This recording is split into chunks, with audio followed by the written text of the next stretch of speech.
saya Tiara Agustina dengan NIM 2103060008 dari Peternakan B, Prodi Peternakan, Fakultas Pertanian, Universitas Sumatera Utara. Di sini saya akan menampilkan video praktikum produksi ternak unggas mengenai sistem urogenitalia dan proses pembentukan spermatogenesis dengan dosen pengampu Ibu Insinyur Tati Fidianasari SPT MP IPM. Baiklah, sekarang saya akan menjelaskan sistem urogenitalia, di mana sistem urogenitalia ini adalah sistem yang terdiri dari sistem urinaria atau sistem kemih dan sistem genitalia atau sistem reproduksi. Yang pertama, saya akan menjelaskan mengenai sistem urinaria atau sistem kemih, yang terdiri dari yang pertama ginjal. Ginjal berfungsi sebagai reabsorpsi zat yang masih digunakan kembali dan pengeluaran urin sehingga terjadi keseimbangan osmosis cairan tubuh. Sistem ekskresi pada unggas terdiri dari buah ginjal yang bentuknya relatif besar memanjang. Pada bebek terdapat dua buah ginjal yang terletak di belakang paru-paru dan menempel pada tulang punggung. Yang kedua ada ureter. Ureter berfungsi mengalirkan urin yang bercampur dengan feses dari ginjal ke kloaka. Ureter terletak di antara ginjal dan kloaka. Ureter juga merupakan saluran yang menghubungkan masing-masing ginjal dengan kloaka. Yang ketiga ada kloaka. Saluran bebek berakhir pada kloaka, yang merupakan muara keluarnya ekskreta. Feses dan urin sebelumnya dikeluarkan mengalami penyerapan air sekitar 72-75%. Rata-rata waktu yang diperlukan untuk lintas pakan di dalam saluran pencernaan unggas kurang lebih 4 jam. Muara ureter dinamakan urodeum, muara sperma pada bebek jantan disebut proctodeum, dan muara feses dinamakan coprodeum. Kloaka merupakan tempat keluarnya ekskreta karena urodeum dan coprodeum terletak secara berhimpitan.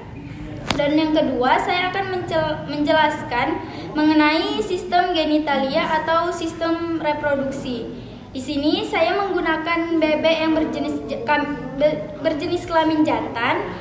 Dan apa saja yang terdapat di sistem genitalia bebek jantan, yaitu yang pertama testis, merupakan organ reproduksi jantan yang terdiri dari tubulus semifurus yang fungsinya untuk menghasilkan sperma, dan merupakan jaringan internetial yang merupakan sel adiktif dan fungsinya untuk menghasilkan hormon androgeum steroid dan juga testosteron.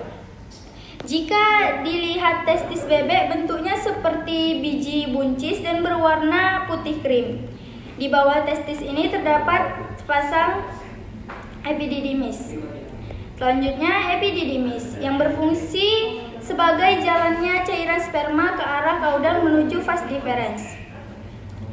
Selanjutnya ductus deferens sebagai tempat penyimpanan, pematangan, dan juga pengangkutan sperma sebelum diejakulasi. Ductus deferens bermuara di kloaka, tepatnya di proctodeum.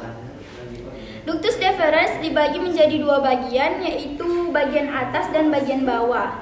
Bagian atas merupakan muara sperma dari testis dan bagian bawahnya merupakan perpanjangan dari saluran epididymis yang disebut dengan saluran deferens.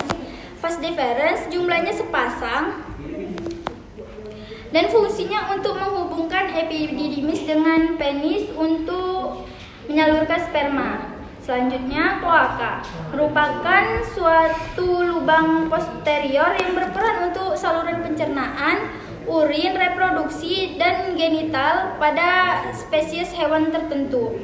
Pada hewan unggas seperti bebek, kloaka berfungsi untuk mensekresikan urin. Selanjutnya, saya akan menjelaskan proses terjadinya spermatogenesis pada bebek. Spermatogenesis adalah proses pembentukan dan pematangan sel sperma pada unggas jantan. Proses terjadinya spermatogenesis pada umumnya dibagi menjadi 3 tahapan, yaitu yang pertama spermatositogenesis. Spermatositogenesis dimulai dengan proses proliferasi sel spermatogenia.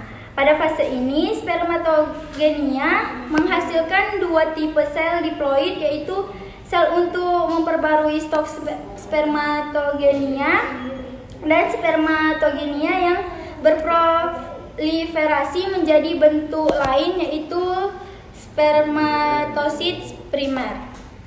Selanjutnya yaitu tahapan meiosis. Fase meiosis dimulai ketika spermatosit primer melewati pembatasan pembuluh darah sampai ke testis menuju lumen tubulus seminiferi. Meiosis terjadi menjadi dua tahapan, yaitu tahapan meiosis 1 yaitu pengurangan jumlah kromosom dan pemisahan kromosom homolog, dilanjutkan dengan meiosis 2